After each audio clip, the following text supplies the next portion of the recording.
If permanent magnets disappeared tomorrow, modern civilization would not slow down. It would stop.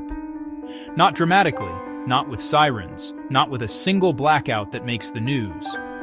It would stop in the way complex systems stop, through cascading failure. Electric motors would lose torque and efficiency. Industrial robots would drift out of precision. Wind turbines would fall back to heavier, less efficient designs. Factories would lose uptime. Supply chains would lose predictability. And the world would discover, too late, that some of the most important infrastructure of the modern era is not digital. It is material, and it is invisible. Because permanent magnets are small enough to be ignored, but powerful enough to carry entire systems. They do not appear on stage. They do not carry a brand name. They are rarely mentioned in speeches about innovation.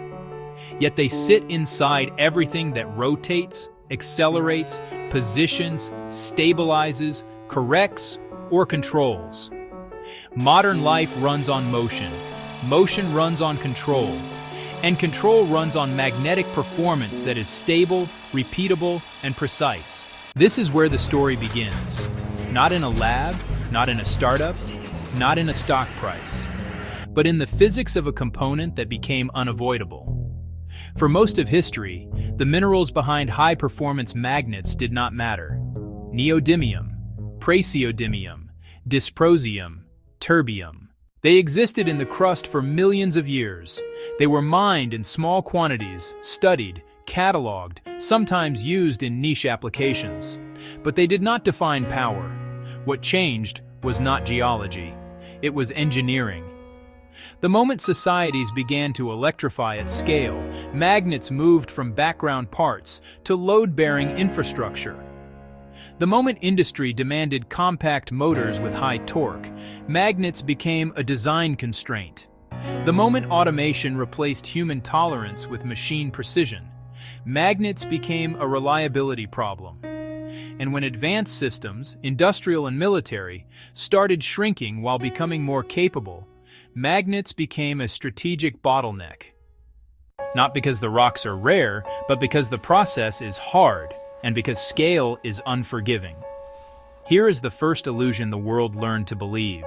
If you own the mine, you control the system. It sounds logical. It is wrong. Mining is often the simplest part of the chain. It is heavy, expensive, complex, yes. But it is not where the highest barriers concentrate. The real barriers begin after the ore is extracted. Because high-performance magnets are not made from rare earths as a concept. They are made from specific rare earth elements, separated from each other, purified, converted into metallic form, engineered into alloys, turned into powders with controlled particle size and oxygen content, sintered under precise conditions, machined, coated, magnetized, tested, and only then integrated into a motor or generator that will be pushed to its limits. This is not one industry. It is multiple industries stacked on top of each other, and each layer has its own failure modes. Rare earth elements do not occur politely. They occur together. They behave similarly. They resist separation. To separate them, you do not simply refine like oil or smelt like iron. You perform chemical separation across many stages with tight control over pH, temperature, reagents, residence time, and contamination. Then you must repeat and repeat, because the goal is not purity in a marketing sense. The goal is purity that protects magnetic performance. A small contamination is not a small problem. In high-performance magnets, small impurities can change coercivity, reduce remanence, destabilize high-temperature behavior, increase corrosion, or create defects that become cracks under stress. This is why rare earths are not rare in the earth. They are rare in the supply chain. Because separation is not an idea, it is an industrial discipline, and discipline takes time. Now comes the second illusion. If you can separate rare earths, you can make magnets. Also wrong. Magnet manufacturing is its own ecosystem, with its own brutality. Mines can tolerate variability. Magnet factories cannot. A mine can ship ore that varies week to week. A magnet factory that ships magnets off-spec loses customers immediately, because in motors, turbines, actuators, and precision systems, a magnet is not decorative, it is structural. A magnet that is slightly off specification is not slightly worse. It can be unusable. The motor may overheat, the torque curve may fail, efficiency may drop, noise and vibration can rise. Aerospace tolerances can be violated. Industrial uptime can collapse. High-performance systems are unforgiving. That unforgiving nature is what concentrates the industry. Not because someone decided it should be concentrated, but because only a few industrial ecosystems can survive the learning curve. And the learning curve is not a slogan. It is an accumulation of failure. Batch after batch where oxygen was too high. Powder where particle size distribution drifted. Sintering cycles that produced microcracks. Machining that created chips and defects. Coatings that failed under corrosion tests. Magnetization that introduced inconsistency. Quality control that revealed variability too late. In most industries, this is expensive. In magnet manufacturing, it is existential. Because your customers do not want a story. They want repeatability. A factory becomes credible only after it produces the same result again and again at volume, under cost pressure. That is why magnet supply chains do not expand quickly. They solidify slowly. This is also why the world cares quietly, because electrification multiplies demand. Every electric vehicle is not just a battery. It is motors, sensors, actuators, and power electronics. Many of the most efficient motor designs rely on permanent magnets for compact torque density. Wind turbines, especially modern high-capacity designs, also push toward magnet-intensive architectures. Not always, not everywhere, but enough that magnet availability shapes design decisions. And industrial automation is a magnet story too. Servo motors, precision motion control, robotics, factory equipment that must run for years with predictable performance. As the world electrifies, the magnet requirement expands. As it automates, tolerances tighten. As it digitizes, reliability becomes the baseline. This is not hype. It is industrial arithmetic. So where does Brazil enter this story? Not as a hero, not as a savior, not as a promise. Brazil enters as a structural anomaly inside a concentrated global chain. Brazil holds significant rare earth potential. Brazil has industrial experience in metallurgy and materials. Brazil has infrastructure in certain mining regions. Brazil has a long history of exporting raw materials and importing high value. For decades, the pattern was familiar. Extract, concentrate, export, and in many cases, that is rational. Because building downstream capacity is expensive, slow, and politically invisible. But what is rational for a single company is not always rational for a nation's position in a global system. Because in critical material chains, the value is not in the rock. The value is in the ability to convert the rock into function. Here is what makes the current Brazilian move unusual. It is not the idea of mining more. Many countries can mine more. What is unusual is the attempt to build the chain in the correct sequence. Downstream capabilities early. Processing and refining capabilities before the mine becomes the only focus. Pilot-scale work to reduce risk before promising industrial volume. This is how serious material industries are built. Not by announcing a future, but by surviving the transition from lab success to industrial repeatability. That transition is the dangerous zone, because the laboratory proves possibility, the factory proves reality. In the lab, you can control everything. In the factory, everything fights you. At industrial scale, impurities accumulate in unexpected places. Equipment behaves differently under continuous operation. Small variations become major defects. Waste handling becomes a constraint. Energy requirements become cost.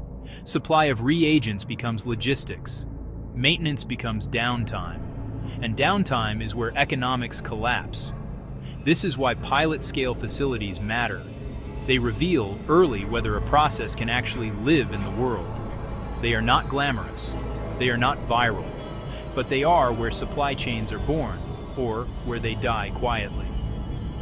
Now consider the industrial logic of a place like Araxá. Araxá is not important because of mythology. It is important because of what industrial systems value most: density and continuity. High-grade ores reduce the mass that must be moved and processed. Large volumes reduce the risk of short-lived projects. Existing infrastructure reduces entry barriers.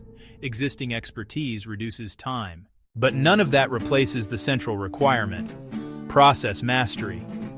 Turning ore into oxide is not enough. Turning oxide into metal is not enough. Turning metal into alloy is not enough.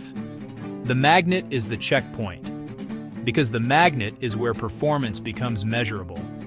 And measurable performance is what allows integration into the machines that define modern power. This is where a third illusion appears. If we produce more oxides, the country gains control. Not necessarily. Oxides are intermediate products. They are tradable, they can be priced, they can be exported. Control emerges when the country can reliably produce magnets to specification, at scale, and integrate them into industrial ecosystems. Because the magnet is not just a material product, it is a performance product.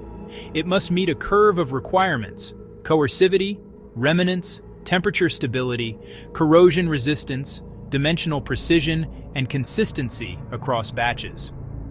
This is why magnets are not simply commodities. They are engineered infrastructure, and this is why the magnet stage is where leverage accumulates.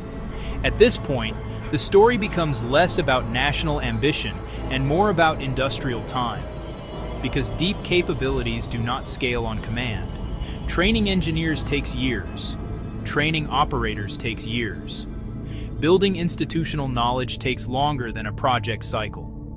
Quality systems take time to mature. Supplier ecosystems take time to form.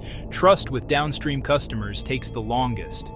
A motor manufacturer does not change suppliers because a press release was issued.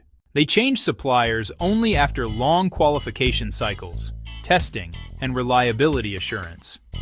This is not politics. It is liability. It is warranty risk. It is product reputation. So the bottleneck is not only chemistry and metallurgy, it is credibility. And credibility is built through repetition. This is also why magnet supply chains do not respond to urgency. Governments can allocate funds quickly. Industries can announce programs quickly. But industrial mastery does not arrive quickly.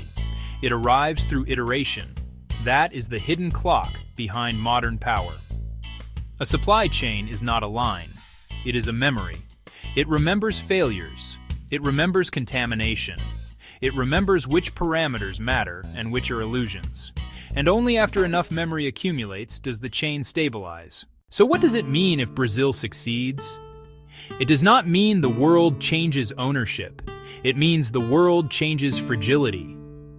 A concentrated system is efficient until it breaks. A diversified system is slower to build, harder to coordinate, and often more expensive. But it is less fragile. That is the real stakes of industrial diversification. Not dominance, resilience. If Brazil builds downstream capability, refining, alloying, magnet manufacturing, then a new node enters a chain that is currently too narrow. That changes negotiation dynamics. It changes risk distribution. It changes design options for manufacturers. But only if the node is real, not symbolic. Real means consistent output, qualified product, stable cost, predictable delivery, and the ability to improve. And what if Brazil fails? Then the story is still instructive, because failure would confirm the harshest truth of the modern material era. Geology creates opportunity. Industry decides outcomes. The same minerals can produce different futures depending on process mastery. The modern world is not shaped only by who has resources. It is shaped by who can transform resources into high-tolerance components at scale. That is the real definition of industrial power. This is why permanent magnets change the world. Not because they are impressive objects, but because they sit at the boundary between materials and systems. They are where chemistry becomes motion, where precision becomes reliability, where industrial discipline becomes technological capability. And in an era defined by electrification, automation, and precision, the smallest components often carry the largest leverage. So when you look at a motor, do not only see the machine, see the chain behind it. Ore, separation, purification, metals, alloys, powder, sintering, machining, coating, magnetization, testing, qualification, integration, a chain long enough to hide inside the modern world and strong enough to hold it together. That is why the magnet matters, and that is why this story, quiet, industrial, and invisible, sits closer to real power than most people realize.